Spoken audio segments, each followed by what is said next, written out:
बिस्मिल्लाहिर्रहमानिर्रहीम। अस्सलामु अलैकुम रहमतुल्लाहि वबरकातुह। आज अल्हम्दुलिल्लाह 19 रोज़ों में हम लोग दाखिल हैं और अब जो आने वाले अय्याम हैं वो बहुत ही ज़्यादा कीमती हैं। जो वक्त गुज़रा वो गुज़रा, लेकिन अब जो बाकी वक्त है वो इंतहाई अहम। उसी में वो रातें हैं जिनको लैलतुल क़द्र कहा गया है,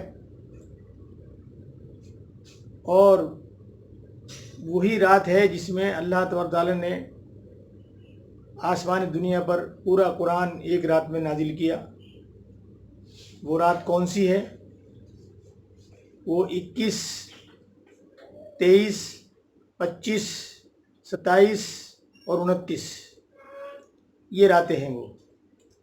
तो अब हमें इन पांचों रातों का एहतमाम करना है। अल्लाह के नबी की एक हदीस सुनन इब्न माजा हदीस नंबर 4236 4236, अल्लाह के नबी ने फरमाया कि मेरी उम्मत की जो उम्रें हैं अक्सरियत में वो 60 से 70 साल के दरमियान, बहुत कम लोग उससे ऊपर जाते हैं। ये जो आने वाले अय्याम हैं इनमें जो लैलतुल क़द्र, शब क़द्र जिसको बोलते हैं, उसमें एक रात की इबादत का जो सवाब है वो 1000 महीने से भी बेहतर है, उससे अफजल है। 1000 महीने, तकरीबन 84 साल लगभग।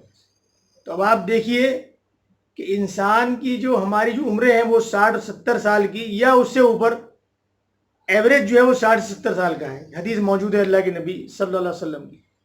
और अगर हमें वो एक रात मिल जाती है तो उसमें जो इबादत है वो पूरी ज़िंदगी से ज़्यादा हो गई। तो अब आने वाला जो टाइम है वो बहुत ही कीमती है, बड़ा अहम है।